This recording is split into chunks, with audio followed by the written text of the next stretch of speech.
Want to dine out in style, discover what's hot this season, or know how to spend a great weekend? Read FT Weekend for fresh ideas and inspiration every Saturday and Sunday. Start your weekend thinking with a curated mix of culture, style, food, and inspiring long reads. Enjoy the best Financial Times news journalism, then tuck into lunch with the FT and HTSI. Check out the best deep dives on the arts, travel, wine, homes, and more. Pick up a copy or read more at ft.com.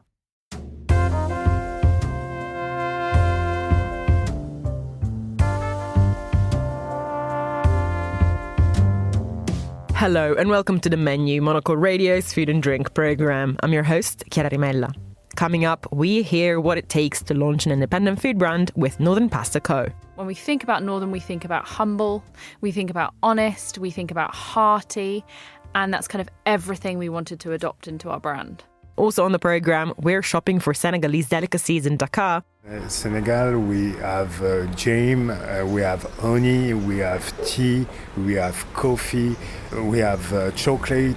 So there are really a lot of delicacies. Plus, we get a taste of New York bagels in Copenhagen. All that here in The Menu on Monocle Radio.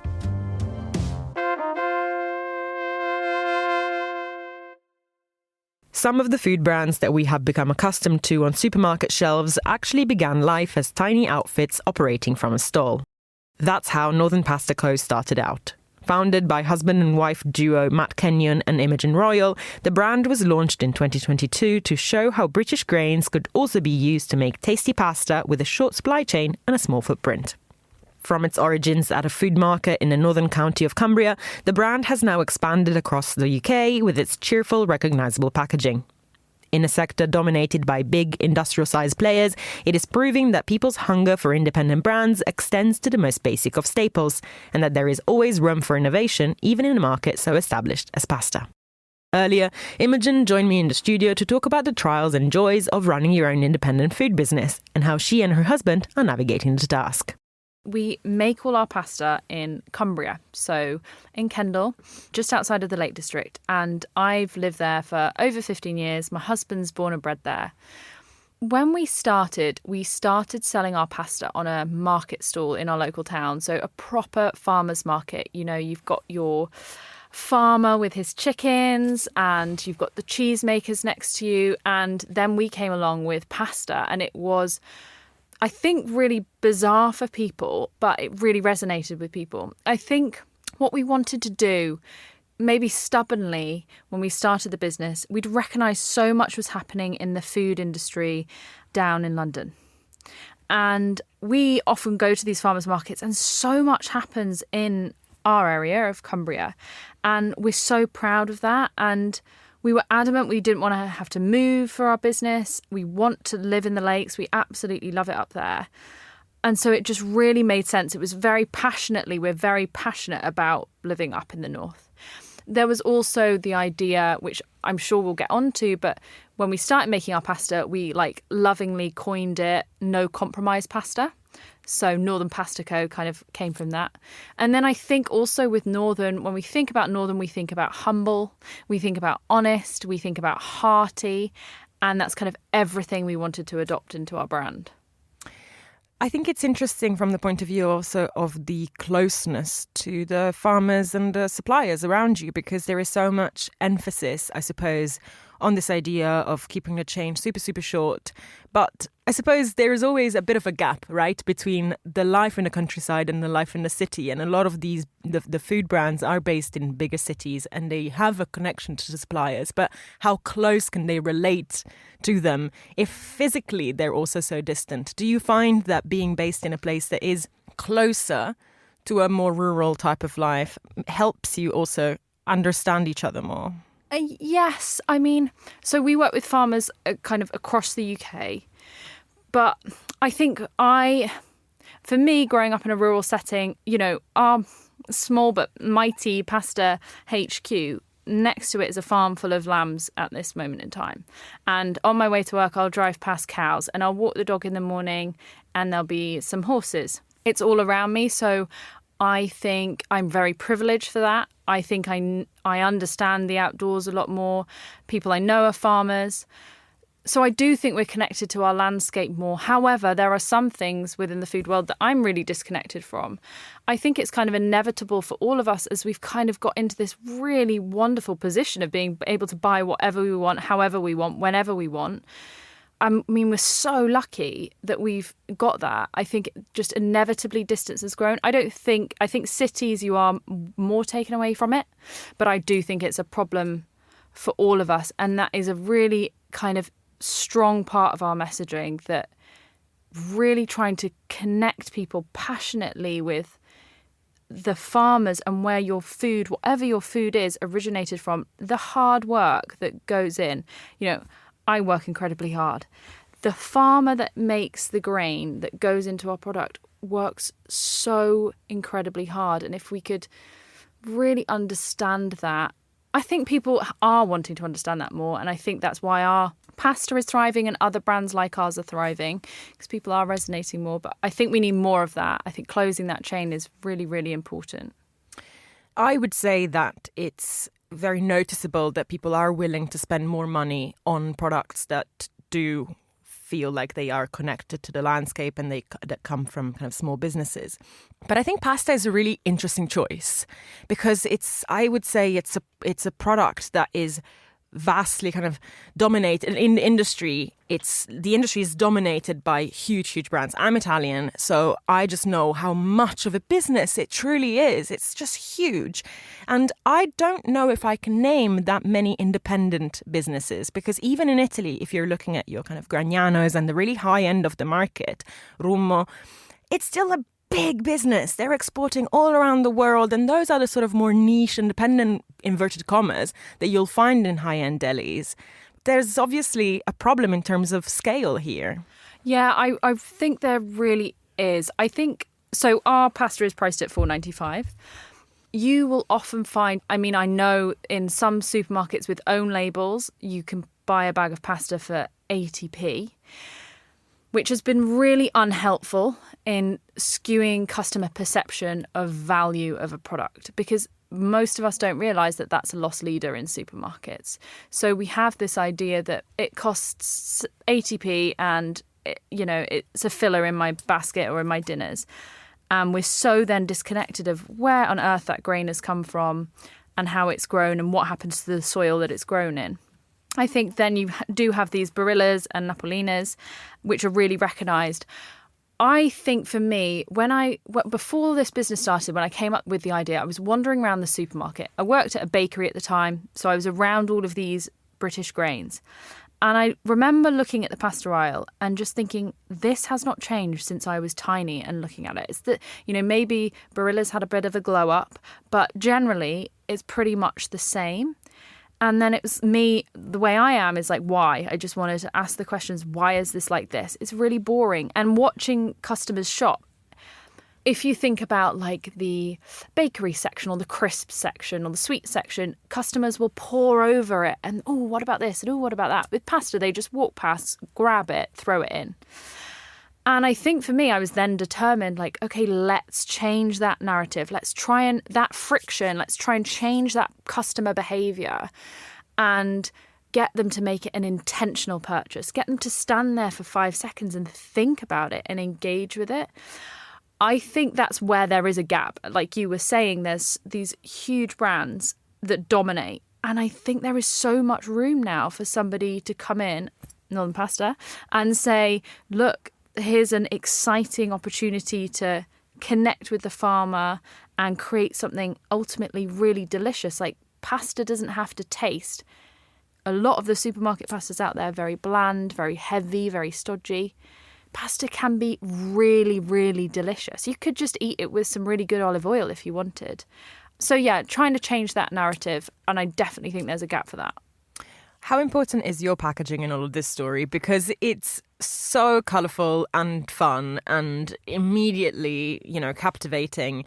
And it obviously speaks this language of independent brand, right? The illustration, the colour. How much have we learned to signal through that? And how did you come up with your own packaging? So, yes, our packaging, we started by stamping and sticking our bags. So we had to stamp them and stick them 3 times. And we did that with I think, over 60,000 bags. You too? Yeah. Insane. I know. Like, we got Matt's cousin in, who was like 16, to stamp a load of bags at one point. But it was incredibly intense. So part of the change of the packaging came because, we were going to break our hands. But also what we'd realised was we didn't have a brand. It was really lovely. Like, I remember it fondly in some ways, not the stamping ways, but it wasn't a brand. And I think we were very much... Sustainability is a really strong, and sustainability is such a vague word, but sustainability, for the sake of this conversation, was a really strong part of our messaging and still is. I think it's then realising who the customer is that we're now working with. Let's be honest, we're working in a very, we're quite fickle and we like things to jump out and we do get excited by nice packaging. We're attracted to brands. It's not... it's understanding that this isn't about a product on a shelf anymore. It's a brand story. And I think that then played into our packaging and, looking at the other aisles, like the crisp section I mentioned before, like how can we grab attention? And also, like, let's keep it simple. On the front of our pack, it has our logo and it has British belt pasta. It's like, let's say what it is. That launched in October of last year. And definitely there has been a shift. We are now a brand and we're now operating as one. And, we've kept it very artisanal with the thread opening and the paper bag. And it's obviously zero plastic. So hopefully we've managed to straddle both avenues there. From starting at a farmer's market to becoming a brand in all respects, how do you approach the scaling up process? It's super hard, but there are so many kind of mom and pop businesses in the food area nowadays. And are your ambitions to bring it to the next level? And if so, how do you really approach it? Because I'm sure that there are lots of people listening to this who have their own food brand. And sort of there is kind of that quantum leap, right? Yeah. From small and manageable between the two of us to a business. Yeah, I think... I'm smiling because we're kind of going through this at the moment we are constantly scaling up and now we're at a stage where it's potentially a leap rather than a step. For us, I would say it's so important to start small. I mean, we definitely leapt in to some extent. We knew what we wanted to do and we just go for it. And that's the sort of people my husband and I are. We figure things out as we go along. However, along the way, it has been constant small steps. I would always say stretch yourself to your absolute limit before making the next step because it's money and it's risk and it's really hard and it's really exhausting. But I think you need to make every penny count and push yourself as much as possible. And that's the stage we're now in, where have we pushed ourselves quite enough with the current size we've got? How much more can we stretch before we know, the next step or leap in this case has to be made? I don't think there's any way around it. I think it's an incredibly challenging thing. Another thing I would say is don't put all your eggs in one basket. Don't rely on one big retailer or just your website. Try and do all of them. That's what we do. I think it's the best way for building a brand. And also if one of those happens to disappear overnight, which it very much can, you're not fully reliant on it. Imogen Royal of Northern Pasta Co. there speaking to me at Midori House. This is the menu. Next, we're headed to Dakar in Senegal. While there are plenty of restaurants around town serving a generous taste of West African classics, from yassa to mafe and teboudienne, the city was long lacking a space where people could browse the shelves for nicely packaged ingredients and store cupboard essentials made in the country. As more and more small businesses are born to champion Senegalese produce, L'Épicerie in Dakar's downtown has become a spot to get your hands on well-designed staples, from beer to jam and dried fruit. But the cellar is also stocked with remarkable French wines. Upstairs on the terrace, you can sample these ingredients in unfussy laid-back dishes, which have turned this place into a go-to for lunch in the city's Plateau neighbourhood.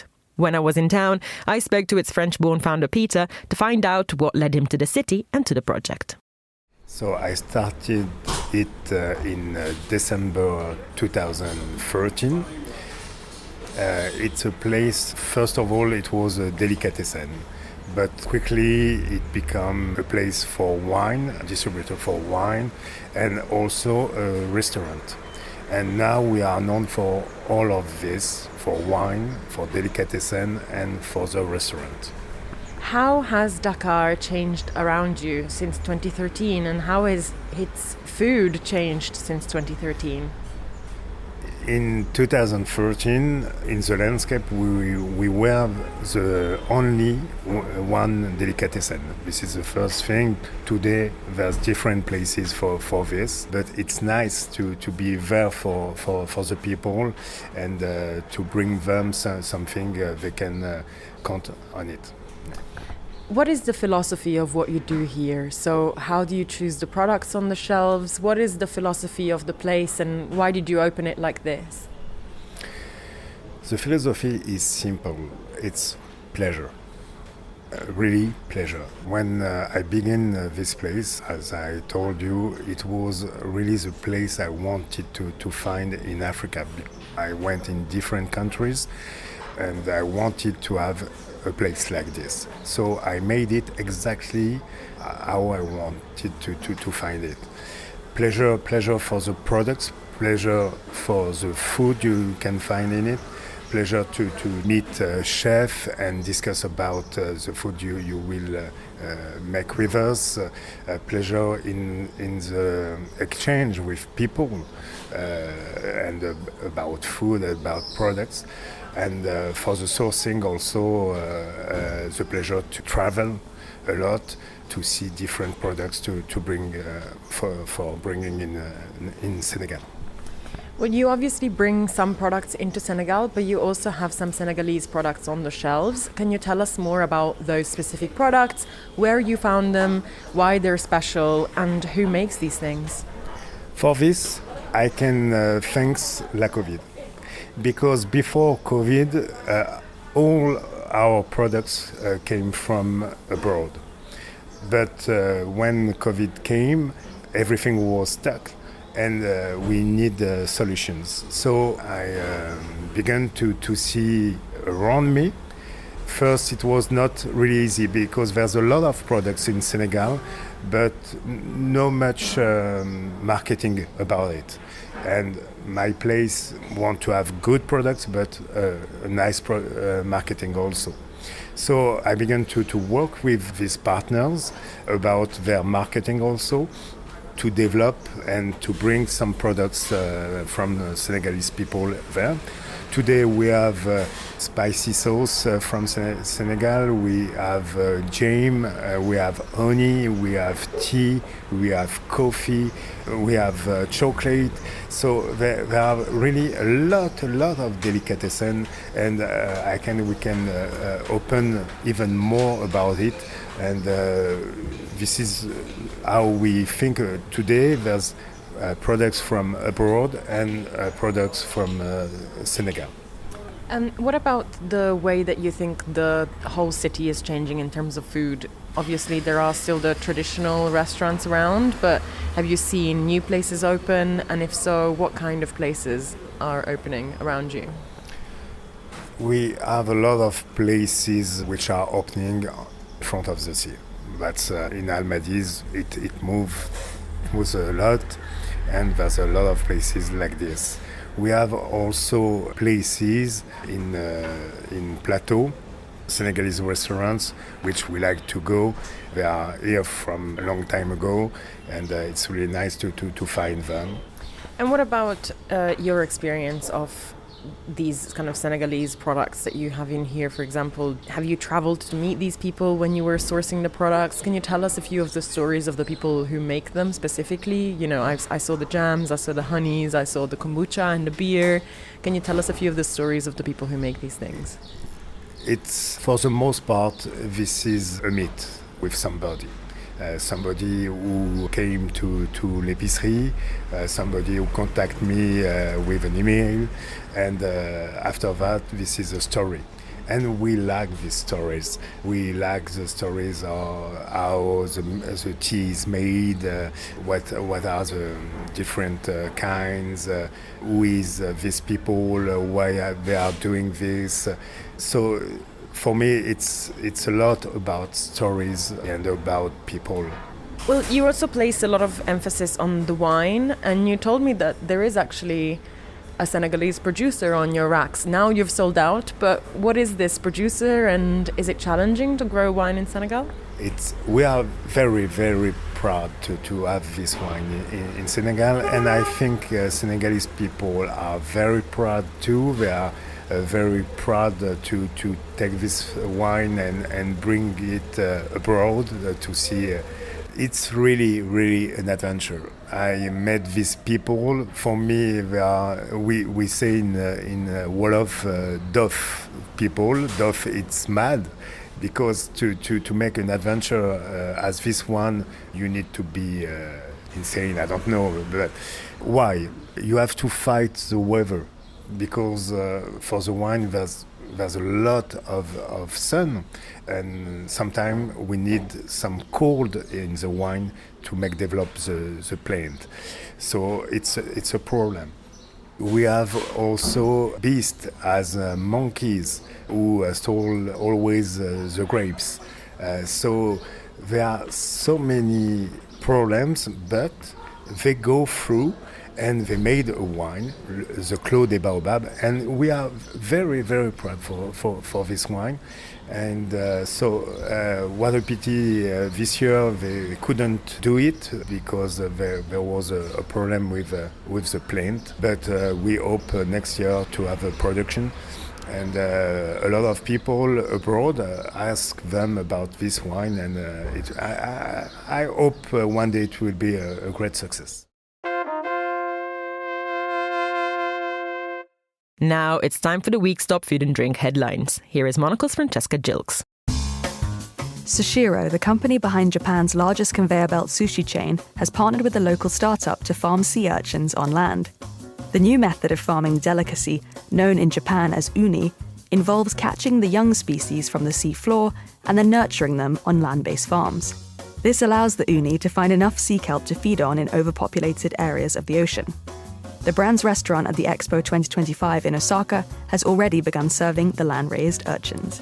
The Ritz in London has been crowned the UK's best restaurant in the 2025 National Restaurant Awards. The renowned hotel and bastion of French cuisine topped the list just 4 months after its team of chefs were awarded their second Michelin star. 56 of the nation's top 100 eateries were based in London. 2 taverns in Spain are going head-to-head after having both claimed the title of the world's oldest restaurant. The 2 seasoned establishments are the Sabrina de Botín and Casa Pedro, both located in Madrid. Botín celebrated 300 years of continuous service this year and has claimed the Guinness record of the world's oldest restaurant since 1987.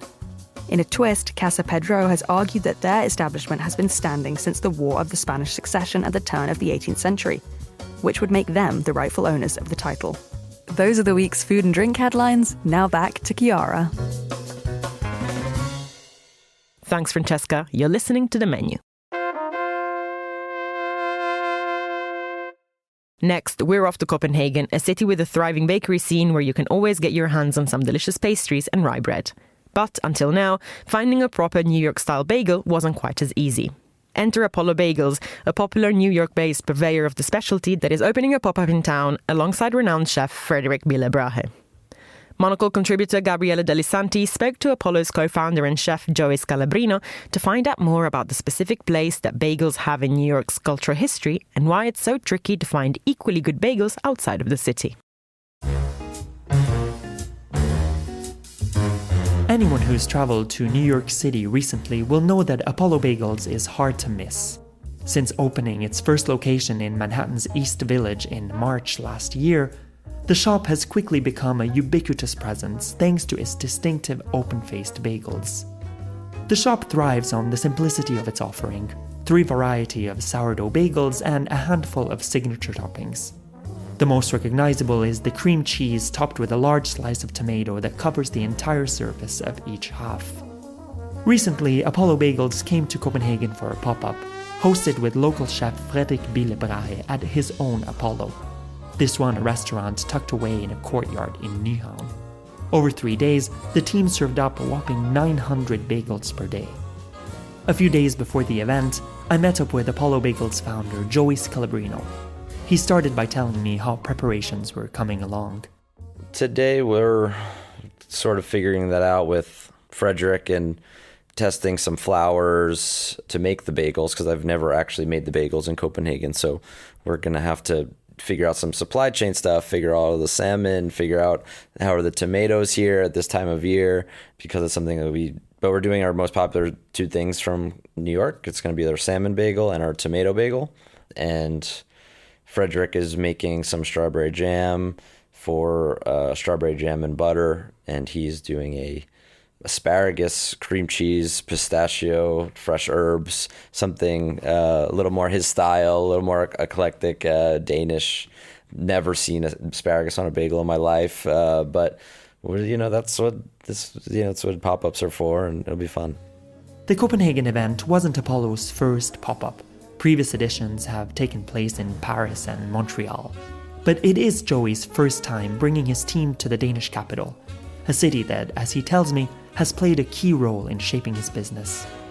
His inspiration began with Copenhagen's booming sourdough scene and extends to the city's conceptual approach to reimagining food staples.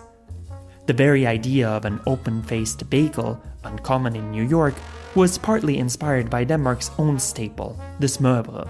Apollo, before it was a real brick-and-mortar place, the way we sort of did our product market fit and our testing was I actually brought it to Europe a few times. We did a pop-up in Ibiza, we did it in Paris, we did it in Montreal, and it was a fun way to get something out of context of New York and bring it to another city, especially where they just definitely don't have bagels. And Copenhagen was always on the list. We have a whole bunch of ideas for places we want to bring Apollo in the next couple of years. Cities want to bring the bagels to, just to try it out, see how the city likes it. But Copenhagen is a perfect fit for us to do kind of the first one because this is the place where I fell in love with bread.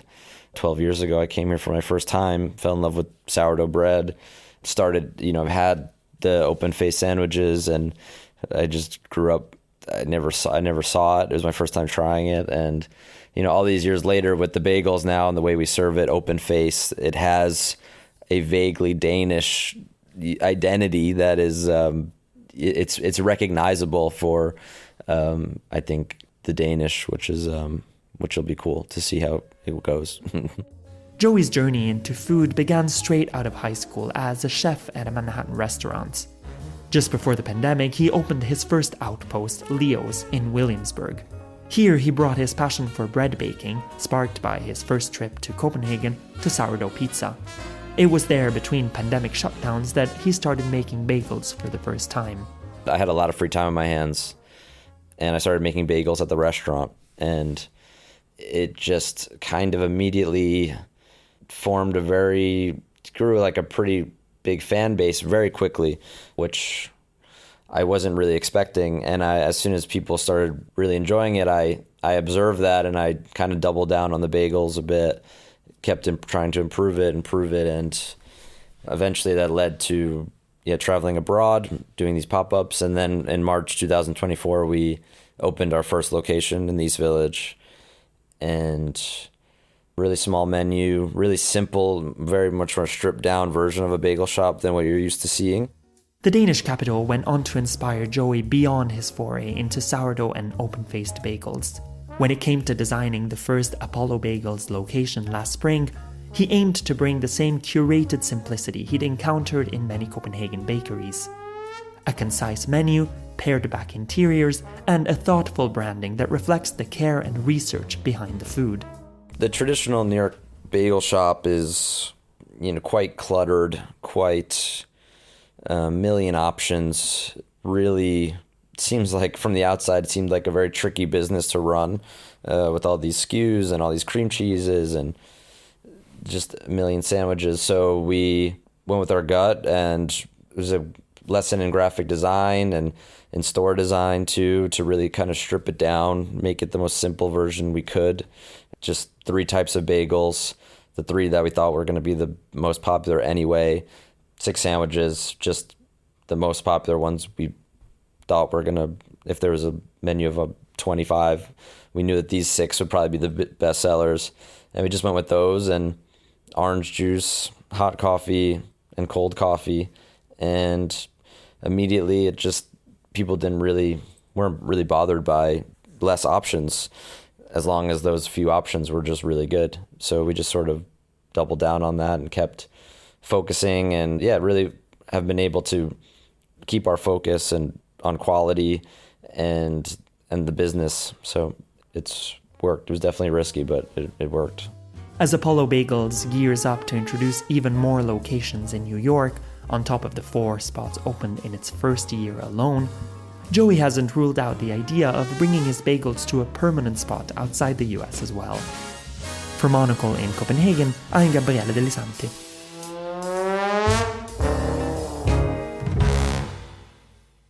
Thanks, Gabriele. And that's all for this edition of The Menu. Remember that we are back with a new episode again on Friday at 2000 London time. That's at midday in San Francisco. Also, don't forget to tune into our spin-off show Food Neighborhoods for a tour of some of the world's tastiest destinations.